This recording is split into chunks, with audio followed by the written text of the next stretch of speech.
being recorded. I want to welcome everybody this week to kind of an interesting session that we're going to have on Dr. Demographics. And of course, the theme is where to put a practice. The thing is, I list every week or every couple of weeks the locations that I'm seeing developing well.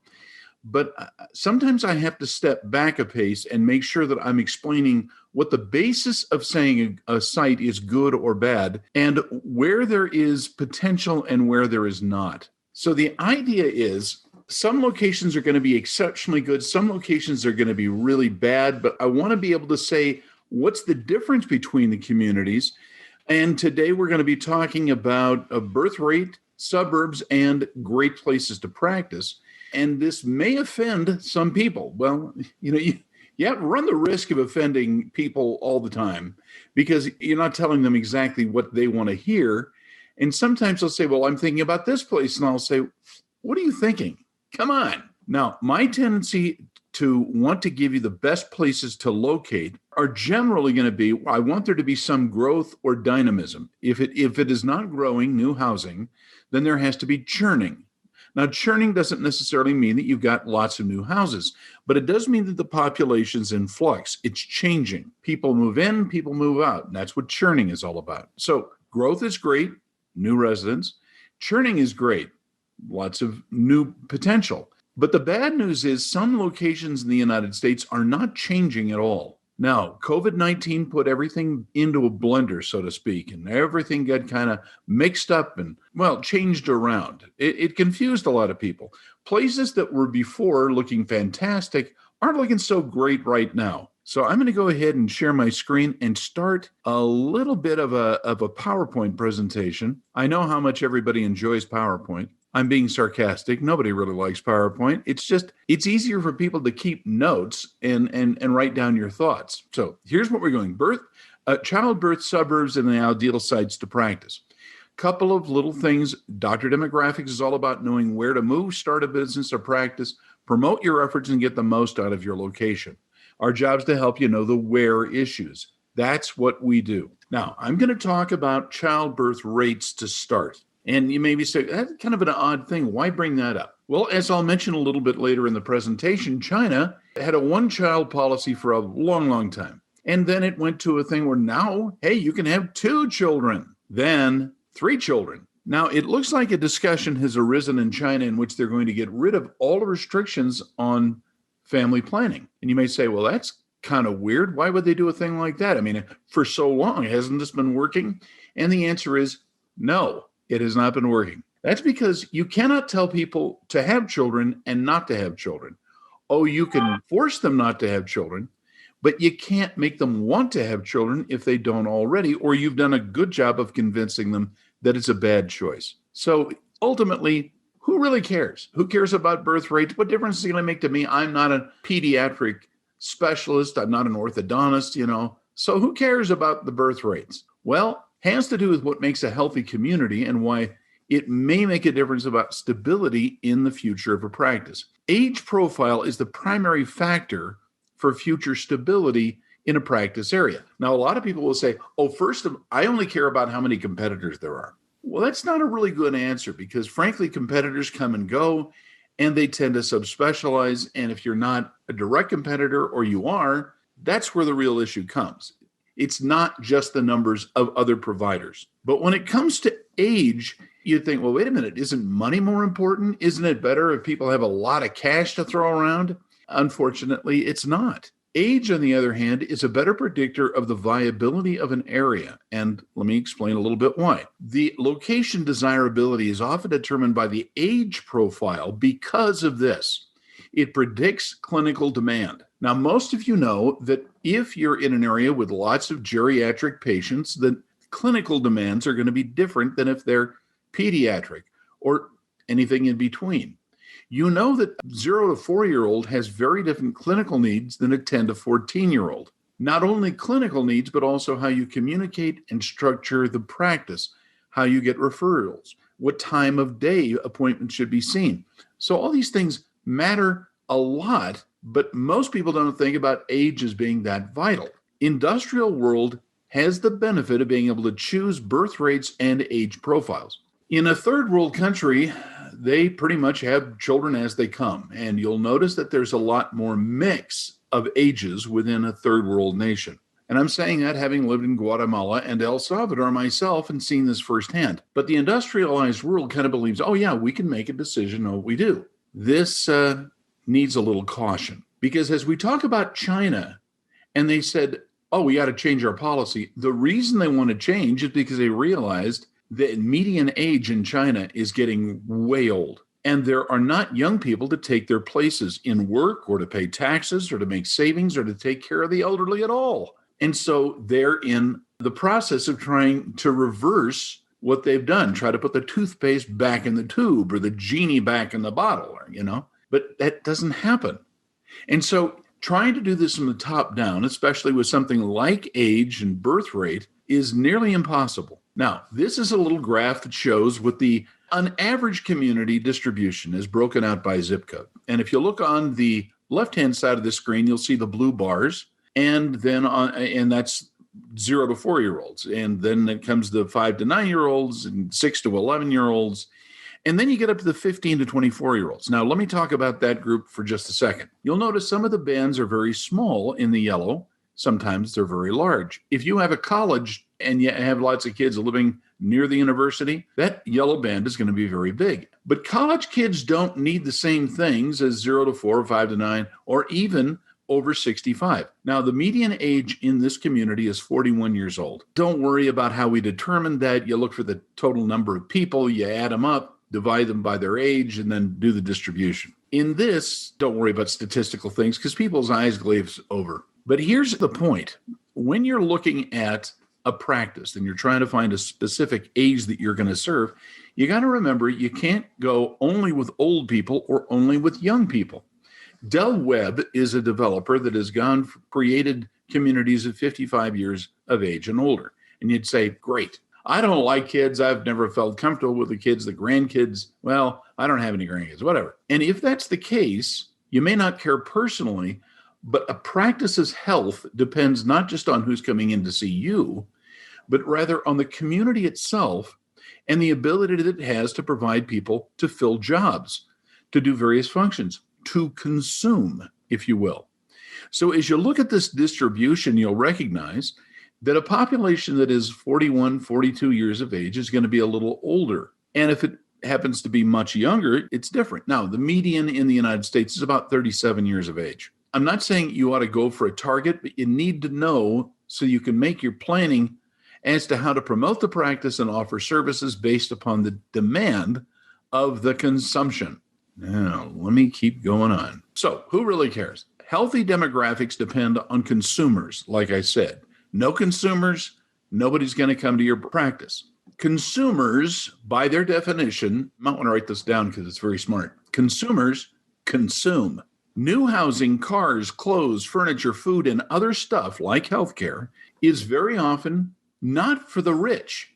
It's for the people who have need. And people who have need have a way of getting those programs, whether it's government funded or whether they save up or whether they just rearrange the economic priorities in their lives. You need to know this if you're going to find a place to practice that is productive and will be a good long-term investment for you. Established households, I'm talking about older people, don't buy as much regardless of their age or even how much money they've got. Come on, let's be honest. If you happen to be over 55, and believe it or not, I am, how many times do I need to go out and buy a barbecue? Well, I don't. I bought my barbecue a few years ago. It's working great. I may upgrade my barbecue. But for the most part, I'm only buying one for a very long period of time.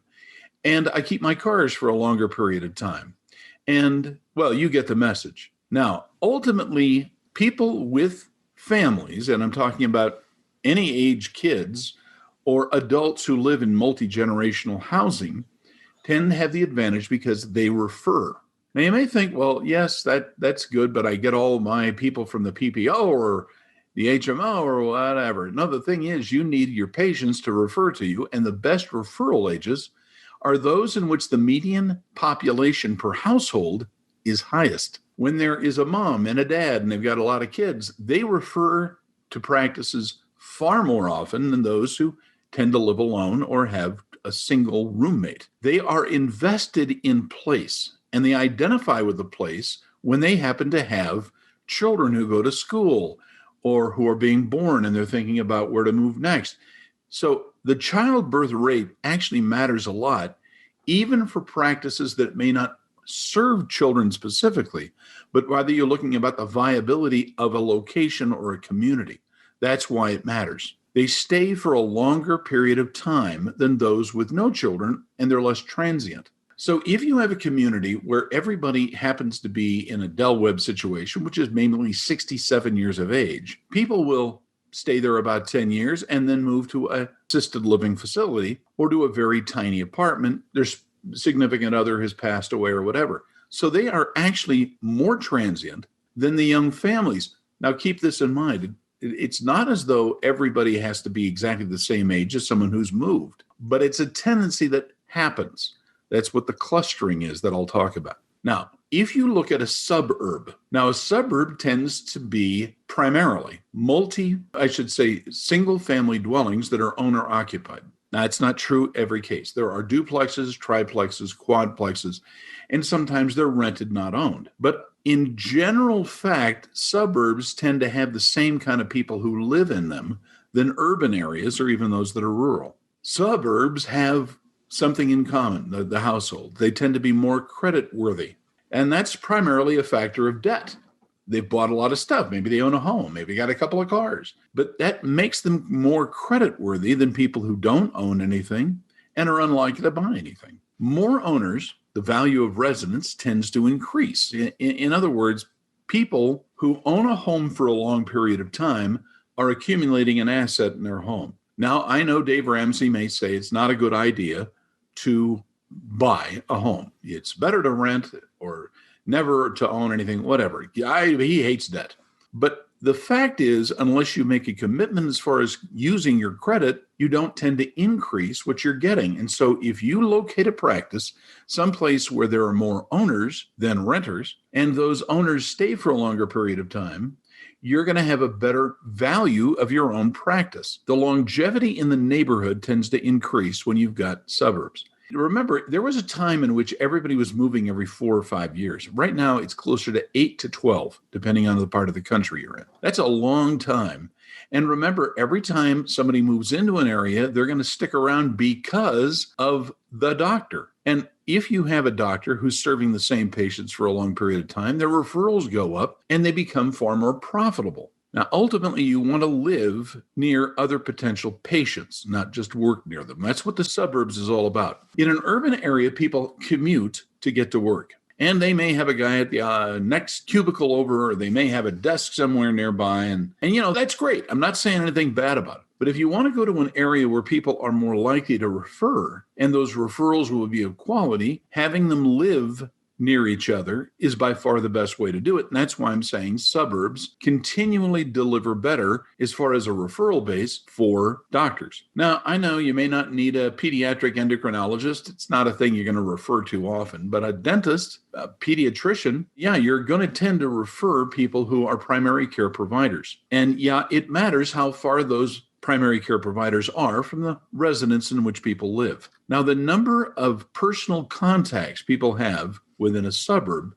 it's a very controversial topic. Some people are saying people in the suburbs aren't as friendly as they are in the urban areas. Well, sociologists have argued this for a while, and they've kind of said, not so true. People in suburbs are just as friendly or more than those people who tend to live in isolated, smaller apartments. They don't hang out with large groups. People in suburbs tend to. Now, I live in a suburb, and yes, we're having an emergency barbecue this weekend. I say emergency because all the men have decided, let's get the briquettes out. We got to make something to eat. Now, the cost of business properties tend to be lower in suburbs as well. Urban areas notoriously have a higher price per square foot than those which are in lower density areas like suburbs. And that is one reason why so many practices are being formed to serve suburban areas. It is true that the practices do better if they have a more complex appointment system, a front desk, if they've got accounting systems, insurance, whatever. But what the trend has been is practices tend to associate with each other or to outright buy each other and form a larger practice. But the footprint of the practice is based on suburbs, not urban areas. Remember this, if you want to have a successful practice, the two key goals